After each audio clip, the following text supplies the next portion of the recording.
Hola, bienvenidos al curso Aprendiendo a orar con los salmos, pero con la liturgia de las horas. Hoy tendremos la catequesis número 18 y hablaremos sobre el Salmo 99. Salmo 99 nos invita a la alegría. Alegría el saberse que somos hijos de Dios. Alegría el saberse que somos parte de un pueblo. Y alegría porque hemos sido perdonados por nuestros pecados y que ahora nuevamente tenemos acceso al cielo. Y alegría también ahora porque estamos entrando a un nuevo tiempo, el tiempo de Adviento, un nuevo tiempo litúrgico. Este tiempo de Adviento y Navidad es muy importante para nosotros porque une bastante a las familias. Ahora bien, en ese sentido también quiero hacer una breve explicación que vamos a cambiar del tomo en el Salterio. Vamos a iniciar un nuevo año litúrgico. En ese sentido, ¿cuál va a ser o qué es lo que nos va a permitir guiarnos? A través de este año va a ser esto que se llama el calendario litúrgico. Este es un calendario litúrgico preparado particularmente para los laicos. Existe otro calendario litúrgico más completo, la que van a usar los sacerdotes en sus parroquias sobre todo. Lo interesante es que este calendario litúrgico nos va a guiar a lo largo de este año nuevo litúrgico 2024 y tiene las indicaciones que nosotros necesitamos. Por eso, en ese sentido, por ejemplo, en este domingo, que es 3 de diciembre, iniciamos el primer domingo de Adviento. Y con este primer domingo de Adviento, pues vamos a cambiar de tomo en el Salterio. Hasta ahora habíamos hecho uso del tomo 4, como ustedes verán. Entonces, pues ahora vamos a empezar con el tomo 1, que corresponde al tiempo del Adviento y de la Navidad. Entonces, esas indicaciones por el momento, pues no es necesario que se compliquen con ello, queridos hermanos, ¿no? Entonces, en el calendario litúrgico nos explica eso, por ejemplo, ¿no? Entonces, vamos a empezar la primera semana del Salterio. Eso, por ejemplo, va a ser invariable. Hemos dicho que el Salterio tiene 4 semanas y estamos viendo justamente los salmos de la primera semana del Salterio. En ese sentido, eso no va a cambiar, por ejemplo, tanto en el tomo 4 que habíamos estado rezando y ahora en el tomo 1 que vamos a hacer uso, eso no va a cambiar. Entonces, pero sí en muchas otras cosas van a cambiar porque es otro tiempo. Entonces, esa es la pedagogía que Dios tiene con cada uno de nosotros también, ¿no? Esa es la pedagogía que la Iglesia también tiene para cada uno de nosotros. Por eso es hermoso rezar con la liturgia de las horas, porque vas cambiando, ¿no? En el sentido, vas cambiando de tomos y la Iglesia te va diciendo, pues ahora vas a seguir por aquí, ahora vas a seguir por este otro lado. Entonces, eso es importante ¿para qué? Para nuestra fe. Ahora bien, esta catequesis corresponde al tercer salmo de laudes del día viernes, correspondiente a la primera semana del Salterio. Te recordamos que estos videos son parte de un conjunto de catequesis para aprender a orar con la liturgia de las horas. Si es la primera vez que ves este video, te invitamos a ver la lista completa que te dejamos en la descripción y seguir el orden de las catequesis para aprender a orar con la liturgia de las horas. El Salmo 99 tiene 2 interpretaciones que se complementan perfectamente. Por un lado se dice que es un salmo de acción de gracias, que la vamos a encontrar justamente en el verso 1, aclamad, con esa palabra, ¿verdad? Y por otro lado la Biblia de Jerusalén nos dice que es un salmo de alabanza. Textualmente la Biblia de Jerusalén dice exhortación a la alabanza. Y la tradición de Israel, nos dirá San Juan Pablo II, que ha atribuido a este himno de alabanza el título de Todá. Esta es una palabra hebrea, que quiere decir para la acción de gracias en el canto litúrgico. Está haciendo referencia al Salmo 99, por lo cual se adapta, dice, muy bien para entonarse en las laudes de la mañana. Entonces la palabra hebrea Todá significa alabanza, pero también se la entiende como acción de gracias. Entonces, esto es importante para nosotros porque llegado el momento, pues podemos usar este salmo como acción de gracias, por un lado, porque queremos dar gracias a Dios por las maravillas que hace en nuestra vida, también como un acto de alabanza, que es lo que más se va a notar, por ejemplo, ahora en la catequesis. Ahora bien, nos centramos en día viernes, o nos encontramos en el día viernes, ¿verdad? Y los salmos y cánticos nos han llevado ¿de qué? Del amor misericordioso del Padre a la conversión personal como respuesta a este amor. Lo hemos visto en el Salmo 50 y en el Cántico de Isaías. Y el Salmo 99, que vamos a hacer ahora, lo va a complementar con una alabanza expresada en la alegría. Por lo tanto, el Salmo 99, ¿verdad? Es un salmo que te levanta el ánimo, ¿no? Que te hace cantar. Por eso este salmo, por ejemplo, es adecuado para cantos de entrada, ¿sí? Porque hace referencia justamente a la acción de la alabanza que está haciendo un pueblo cuando está entrando al templo. En este caso era el pueblo de Israel. Entonces es interesante en ese sentido.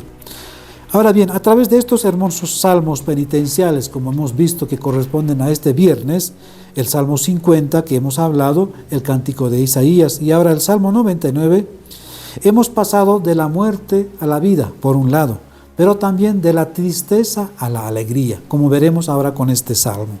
Con ello, la pedagogía divina, ¿verdad?, nos quiere mostrar que la vida no solo está hecho de cuaresmas, como a veces nos dice el Papa Francisco, ¿verdad?, sino también de la Pascua, de la resurrección. Por eso en este día viernes, después que hemos sentido que Dios nos ha perdonado, que Dios nos ama y nos ha perdonado y nos ha llamado a la conversión, ahora estamos contentos, estamos alegres. Y este salmo es la expresión de eso.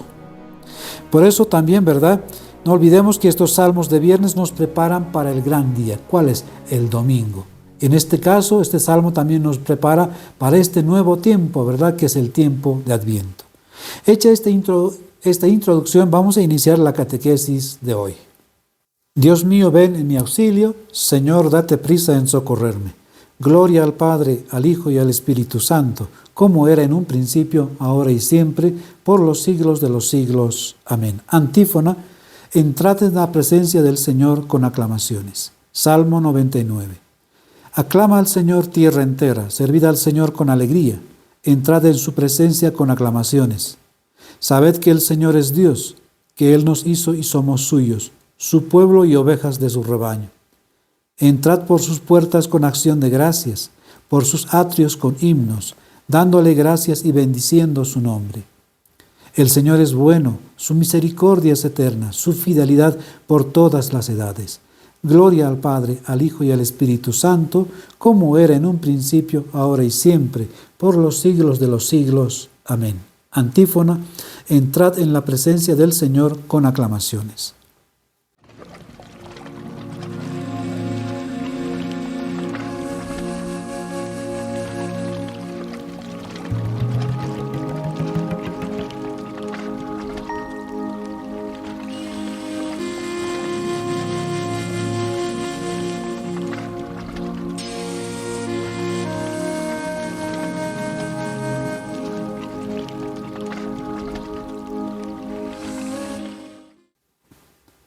Muy bien, el Salmo 99 es uno de los salmos más cortos del Salterio, tan solo superado por el Salmo 116, que tiene 2 versículos y del cual vamos a hablar en las siguientes catequesis porque corresponde a los salmos del día sábado.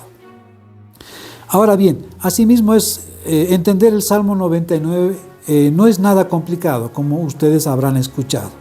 Sobre todo si tenemos en cuenta estas 2 interpretaciones que habíamos dicho al principio, un salmo de alabanza o un salmo de acción de gracias. Ahora bien, pero el Salmo 99 tiene 3 mensajes principales que hoy nos quiere dejar a cada uno de nosotros. Por un lado, nos vamos a encontrar que es una exhortación apremiante que hace el Salmo a la oración. Por eso los versos imperativos, o los verbos, imperativos que usa, por ejemplo, ¿no? Aclamad al Señor tierra entera, servid al Señor con alegría, entrad en su presencia con aclamaciones, sabed que el Señor es Dios. ¿Se dan cuenta? Estos verbos imperativos, ¿no? Nos dan a entender que nos están llamando ¿qué? A la oración. Por eso en el verso 4, por ejemplo, lo va a replicar con bastante fuerza y dirá: entrad por sus puertas con acción de gracias, por sus atrios con himnos, dándole gracias y bendiciendo su nombre. Entonces, son invitaciones que a entrar en el lugar sagrado, en el templo, pasando por sus atrios y por sus puertas. Y claro, esto a mí me viene a la mente esta pregunta, ¿verdad? ¿A qué nos suena esto? Yo te preguntaría a ti también, ¿a qué suena esto? Entonces, si has pensado y tienes la respuesta ya en tus labios, pues acertaste, ¿verdad? Es la figura cuando ingresamos a nuestros templos para escuchar la Eucaristía. Y el templo, ¿verdad?, es el lugar privilegiado para la oración. Por lo tanto, como verán, es un llamado apremiante que hace el Salmo a la oración. Ahora bien, pero también es un llamado a no dejar, ¿no?, para nosotros la liturgia de las horas. Porque la liturgia de las horas, ¿qué es? Es ir al encuentro del Señor. Y cuando tenemos la liturgia de las horas en nuestras manos, ¿verdad?,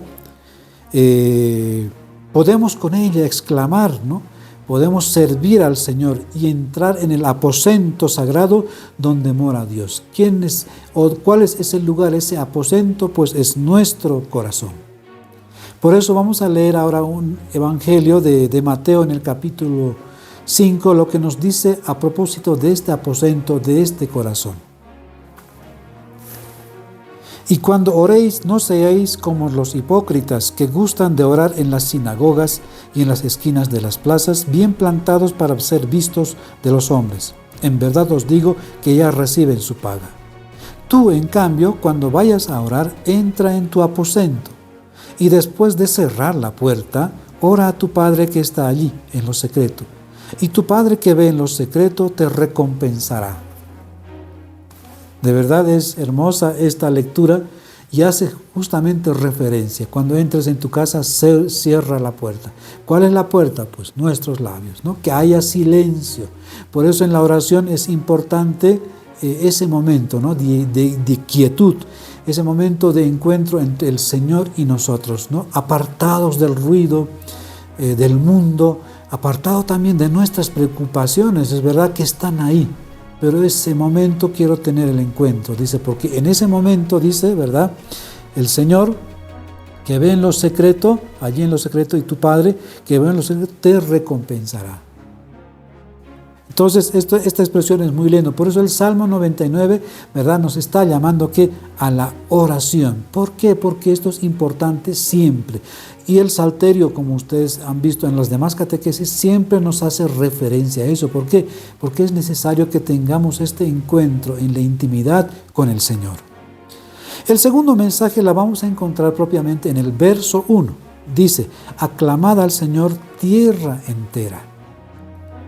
Esto quiere decir que esta alabanza no solo debe ser hecho por una persona o solo por un pueblo, ¿verdad?, está dando a entender el Salmo, sino también que la invitación es para todo el mundo. Ya. Entonces toda la tierra está invitada a alabar al Señor, es decir, es una llamada universal que a la alabanza. Más adelante veremos cómo eso se puede concretizar. Y el tercer mensaje del Salmo 99 es la profesión de fe, y la vamos a encontrar justamente en el verso 3 que dice, sabed que el Señor es Dios, que Él nos hizo y somos suyos, su pueblo y ovejas de su rebaño. Entonces, esta apropiación que hace el salmista, ¿no?, de hablar en primera persona, y en esta expresión, ¿no?, sabed que el Señor, ¿sí?, está haciendo, ¿verdad?, el Señor es Dios, Él es uno solo. Entonces, ¿esto qué significa? Eso significa una profesión de fe. Esta afirmación se llama, dice Juan Pablo II, la fórmula del pacto. Dice que es la certeza que tiene Israel de la elección divina. Y hoy, con esa certeza, nosotros, ¿verdad?, el nuevo pueblo de Dios, también la tenemos. Y podemos decir, ¿no?, hemos sido elegidos por Dios para una misión. Por eso en esa elección estamos nosotros aquí hoy, ¿verdad?, sentados. En esa elección nosotros podemos coger el salterio, ¿verdad?, y podemos entrar en contacto con el Señor, porque Él nos ha elegido a nosotros para tener ese contacto en esta intimidad, como decíamos anteriormente. Por eso en este día de viernes de laudes, el Señor dice, ¿verdad?, que no abandonemos, ¿verdad?, la oración, porque ese es el camino para encontrarnos con el Señor en el templo santo. Y ese templo, hemos dicho, ¿verdad?, somos cada uno de nosotros. Y en ese lugar santo el Señor quiere encontrarse con nosotros. Ahora bien, la alegría que sentimos, ¿no?, el saber que somos hijos de Dios y parte de su pueblo, ¿verdad?, nos invita a ¿qué? A llevar también el mensaje de salvación a todo el mundo. Entonces, ¿empezando por quién? Empezando por quienes están cerca de nosotros. Como decíamos al principio, ¿verdad? Dice, aclama al Señor tierra entera. Entonces, ¿qué quiere decir? Que este mensaje ahora tiene que ser llevado a todo el mundo. Pero ese todo el mundo, pero tiene que tener un inicio, ¿verdad? Ese inicio, ¿quién? Pues es la familia. Muchas veces la oración lo vamos a hacer solos, ¿sí? Es verdad, puede que tú tengas tu esposo, que tengas tu esposa, pero a veces la cercanía lo siente más la esposa, por ejemplo, y el esposo pues está en sus cosas, en sus actividades. Entonces a veces la oración hace la esposa sola, o a veces a la inversa, ¿no? Hace solamente el esposo. Mucho dependerá de verdad cómo ha sido el encuentro que el Señor ha tenido con cada uno de nosotros. Por ejemplo, mi esposa y yo, ¿verdad?, asistimos juntos a la iglesia, estamos en el mismo camino de fe, entonces tenemos una comunión, digamos, perfecta en ese sentido. Entonces yo necesito obligar a mi esposa a que rece, ni ella tiene que obligarme a mí, ¿verdad? Entonces hay una comunión perfecta. Por eso, por ejemplo, una de las cosas que yo no dije en este tiempo es que la oración de la liturgia de las horas, si son ambos, los esposos, tienen que hacerlo juntos. Eso es lo ideal. Ahora, pero siempre esto no se puede dar, ¿verdad? Por el trabajo, por las actividades, por todas las obligaciones. Entonces, en ese caso, pues, uno tendrá que hacer, pues, en el tiempo que corresponde, así, pero estamos llamados a rezarlo juntos. Entonces, pero estamos hablando de este verso 1 que habla del Salmo, ¿verdad? Que tenemos que llevar. Entonces, en el caso de que la esposa solamente ore y el esposo no tenga esa afinidad, entonces tiene que llevar esta buena noticia que está recibiendo a través de la oración. ¿A quién? Primero al esposo. Hablarle con sus actitudes, sobre todo, ¿verdad? Ir hablándole de estas cosas que el Señor le está dejando en su corazón, nos está dejando en el corazón. Y después, ¿a quiénes? A los hijos. ¿Sí? ¿Por qué?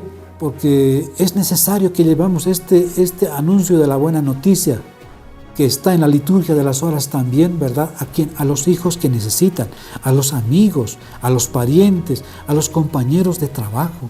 Imagínate que tú has rezado la liturgia de las horas muy de temprano y sales a trabajar y te encuentras con tus compañeros de trabajo que están pasando por serie de dificultades o simplemente están alegres, ¿no? Y tú te alegras también con ellos. Pero la alegría que tú llevas, ¿verdad?, es distinta, ¿sí? Y eso va a generar en esas personas interrogantes, ¿verdad? Porque puede que tú no estés pasando de los mejores momentos, pero hay una alegría en ti.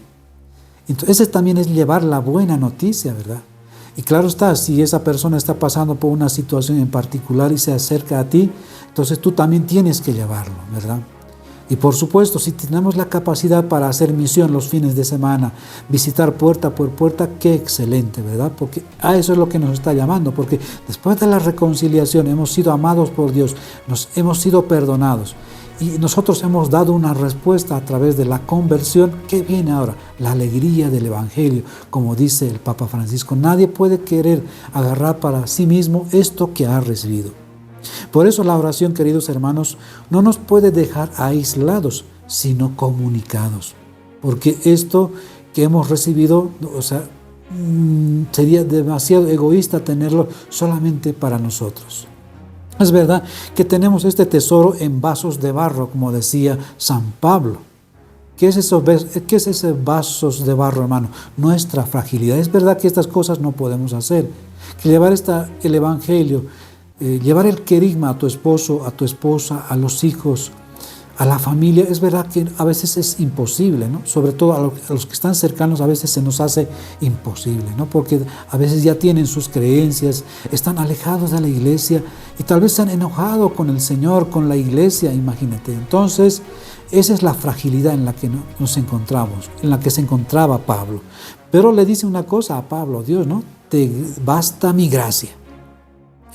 Entonces también, ¿verdad? Nosotros tenemos esa gracia de Dios que actúa en cada uno de nosotros, que nos va a ayudar ¿qué? A evangelizar.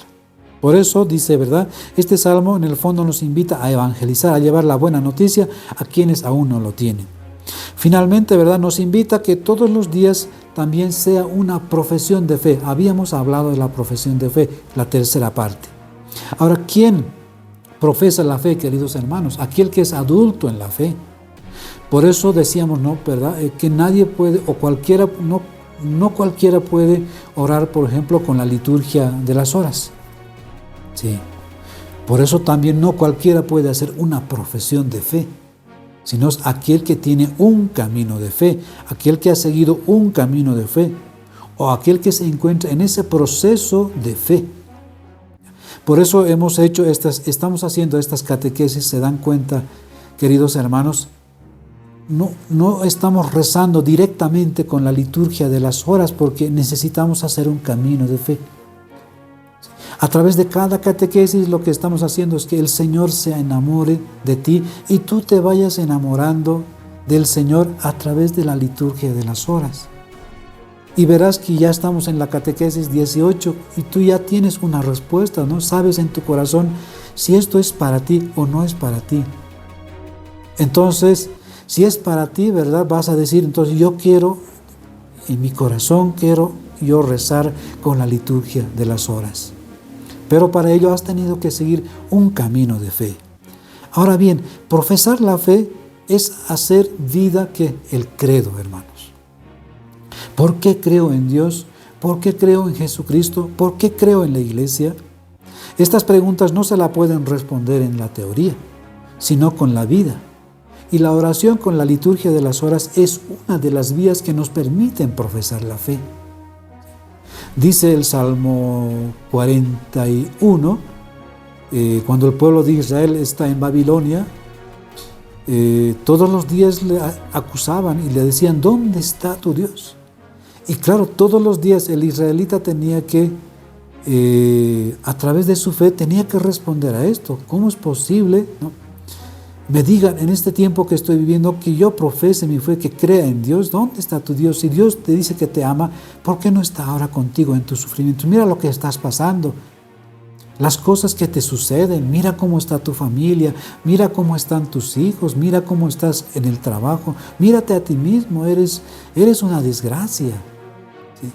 Hay un acusador que te dice, ¿no? Y en medio de esa realidad, ¿cómo yo puedo profesar? ¿Cómo puedo decir que Dios existe? ¿Cómo yo puedo profesar que Jesucristo me ha salvado? ¿Cómo yo puedo profesar que la iglesia es la que Jesucristo me ha dejado para mi salvación?